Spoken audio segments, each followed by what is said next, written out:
성도님들 안녕하십니까? 7월 14일 수요일입니다. 다 같이 사도신경으로 우리의 신앙을 고백합니다. 나는 전능하신 아버지 하나님, 천지의 창조주를 믿습니다. 나는 그의 유일하신 아들, 우리 주 예수 그리스도를 믿습니다. 그는 성령으로 잉태되어 동정녀 마리아에게서 나시고 본디오 빌라도에게 고난을 받아 십자가에 못 박혀 죽으시고 장사된 지 사흘 만에 죽은 자 가운데서 다시 살아나셨으며 하늘에 오르시어 전능하신 아버지 하나님 우편에 앉아 계시다가 거기로부터 살아있는 자와 죽은 자를 심판하러 오십니다. 나는 성령을 믿으며 거룩한 공교회와 성도의 교제와 죄를 용서받는 것과 몸의 부활과 영생을 믿습니다. 아멘. 오늘 우리가 함께 나눌 말씀은 신약 195쪽, 신약성경 195쪽, 사도행전 5장 27절에서 마지막 42절까지입니다.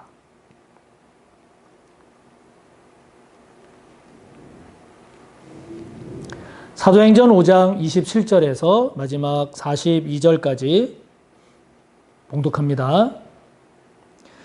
그들을 끌어다가 공회 앞에 세우니 대제사장이 물어 이르되 우리가 이 이름으로 사람을 가르치지 말라고 엄금하였으되 너희가 너희 가르침을 예루살렘에 가득하게 하니 이 사람의 피를 우리에게로 돌리고자 함이로다. 베드로와 사도들이 대답하여 이르되 사람보다 하나님께 순종하는 것이 마땅하니라. 너희가 나무에 달아 죽인 예수를 우리 조상의 하나님이 살리시고 이스라엘에게 회개함과 죄사함을 주시려고 그를 오른손으로 높이사 임금과 구주로 삼으셨느니라. 우리는 이 일의 증인이요 하나님이 자기에게 순종하는 사람들에게 주신 성령도 그러하니라 하더라. 그들이 듣고 크게 노하여 사도들을 없이 하고자 할세 바리새인 가말리엘은 율법 교사로 모든 백성에게 존경을 받는 자라. 공회 중에 일어나 명하여 사도들을 잠깐 밖에 나가게 하고 말하되 이스라엘 사람들아 너희가 이 사람들에게 대하여 어떻게 하려는지 조심하라. 이전에 드다가 일어나 스스로 선전하매 사람이 약 400명이나 따르더니 그가 죽임을 당함에 따르던 모든 사람들이 흩어져 없어졌고 그 후 호족할 때에 갈릴리의 유다가 일어나 백성을 꿰어 따르게 하다가 그도 망한즉 따르던 모든 사람들이 흩어졌느니라. 이제 내가 너희에게 말하노니 이 사람들을 상관하지 말고 버려두라. 이 사상과 이 소행이 사람으로부터 났으면 무너질 것이요 만일 하나님께로부터 났으면 너희가 그들을 무너뜨릴 수 없겠고 도리어 하나님을 대적하는 자가 될까 하노라 하니 그들이 옳게 여겨 사도들을 불러들여 채찍질하며 예수의 이름으로 말하는 것을 금하고 놓으니 사도들은 그 이름을 위하여 능욕받는 일에 합당한 자로 여기심을 기뻐하면서 공회 앞을 떠나니라. 그들이 날마다 성전에 있든지 집에 있든지 예수는 그리스도라고 가르치기와 전도하기를 그치지 아니하니라. 아멘.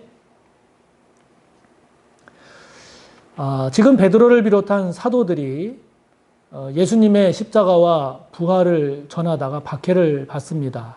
붙잡혀가는데 또다시 두 번째 박해를 당하는 이런 베드로를 비롯한 사도들의 모습을 오늘 우리는 보고 있습니다. 두 번째로 지금 베드로와 사도들이 잡혀갔습니다. 잡혀가서 28절을 보니까 지금 협박을 당하고 있습니다. 왜 그 복음 전하지 말라고 했더니 왜 전했느냐? 협박을 합니다.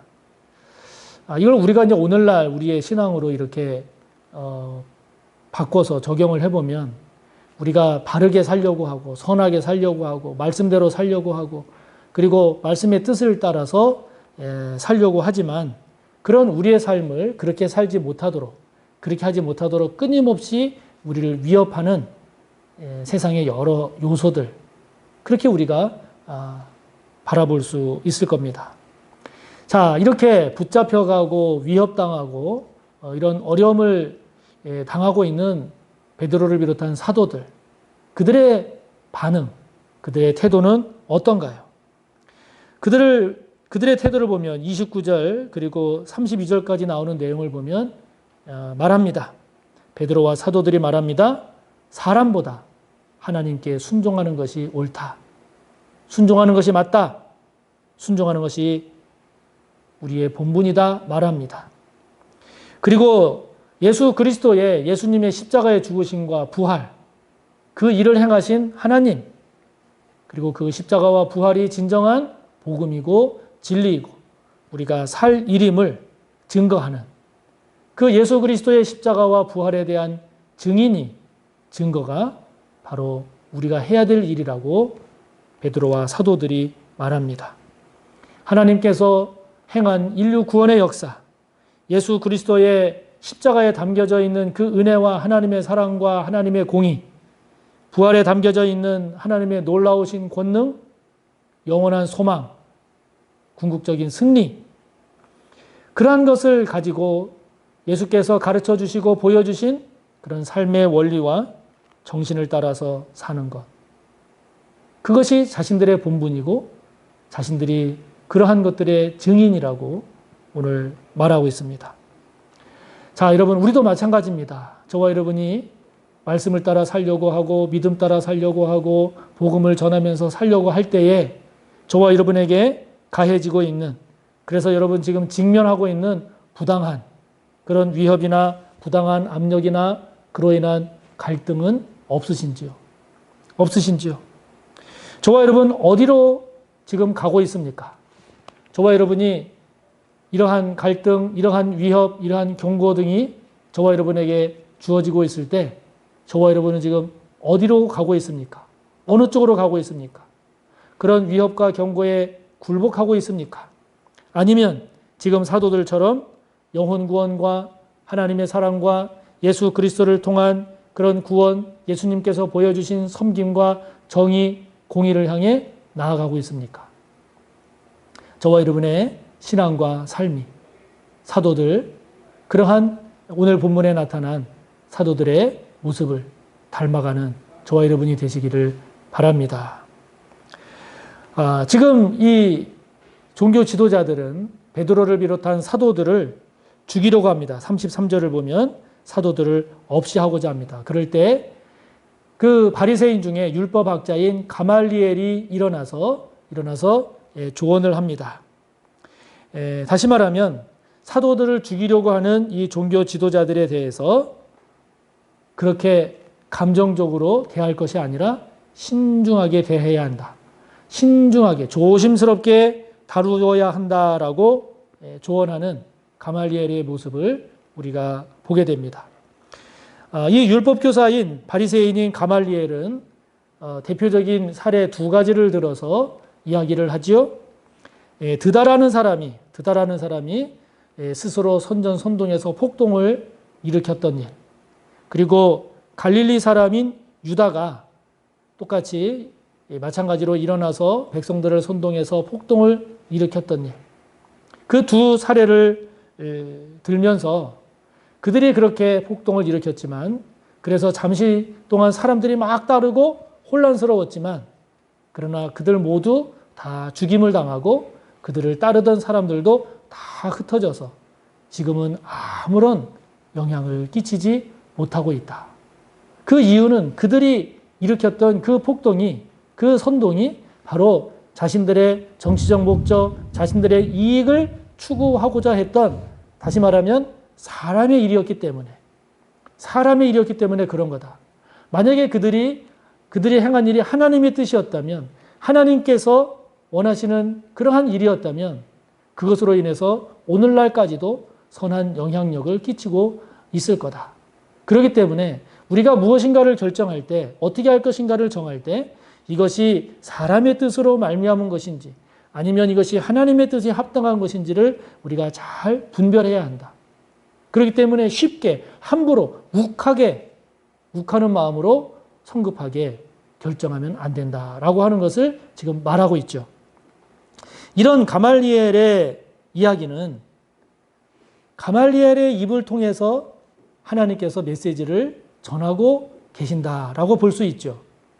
사람의 뜻으로 난 일은 다른 말로 말하면 인간적인 욕심, 인간의 그런 죄된 뜻을 위한, 성취하기 위한 것이라고 한다면 하나님께로부터 난 일이라고 하는 것은 그것이 영혼 구원을 위한 것이고 그것이 하나님의 나라 확장을 위한 것일 때 그것은 하나님께로부터 난 것이죠.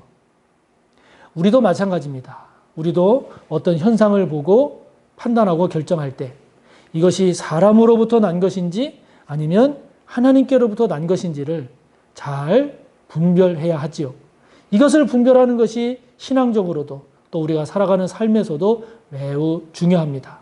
어떤 때는 이것인지 저것인지 명확하게 분별하지 못할 때도 많이 있겠지만 그럼에도 불구하고 이것이 사람으로 난 것인지 하나님께로부터 난 것인지를 하나님께 물으면서 나아간다라고 하면 하나님께서 저와 여러분의 길을, 저와 여러분의 믿음을 온전하게 인도해 주실 것입니다.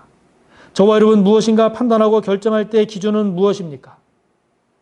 그냥 저와 여러분 내가 가지고 있는, 우리 자신이 가지고 있는 것으로 그냥 쉽게 판단하고 결정하십니까? 아니면 이것이 사람으로부터 난 것인지 아니면 하나님께로부터 난 것인지를 분별하려고 기도하며 신중히 애쓰십니까? 바라고 축복하기는 이러한 사람으로부터 난 것인지 아니면 하나님께로부터 난 것인지를 잘 분별할 줄 아는 그러한 그 분별을 위해서 늘 기도하고 더 하나님 앞에서 신중한 저와 여러분이 꼭 되시기를 바랍니다. 그러면서 이 사도들이 40절을 보면 채찍질을 당하고 그리고 41절에 나오는 것처럼 능욕을 받습니다. 그럼에도 불구하고 이 사도들이 42절에 나오는 말씀처럼 어디에 있든지 예수님은 그리스도다라고 하는 것을 가르치고 전도하기를 쉬지 않습니다. 지금 이 사도들의 이러한 모습은 앞서 말씀드린 위에 나오는 그 공회에서 자신들이 말했던 것, 우리가 바로 이 일의 증인이고 이것이 우리가 마땅히 감당해야 될 본분이라고 말했던 그 자신들의 말대로 실천하고 있는, 행하고 있는 사도들의 모습을 봅니다. 자신들의 믿음의 고백, 29절부터 32절에 나오는 그 자신들의 그 믿음의 고백을 실천하고 있는 사도들의 모습을 우리는 보지요.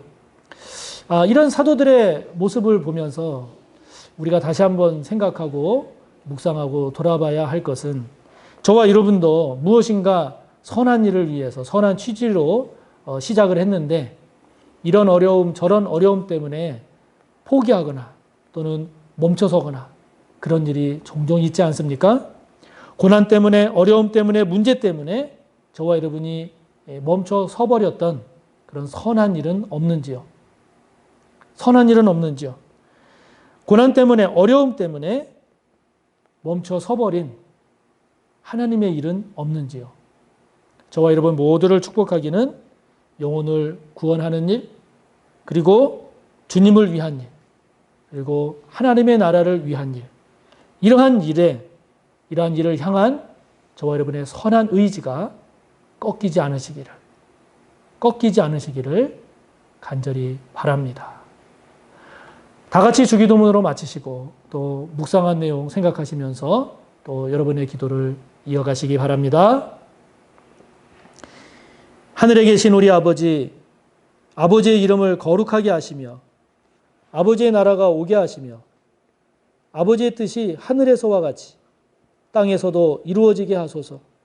오늘 우리에게 일용할 양식을 주시고 우리가 우리에게 잘못한 사람을 용서하여 준 것 같이 우리 죄를 용서하여 주시고 우리를 시험에 빠지지 않게 하시고 악에서 구하소서.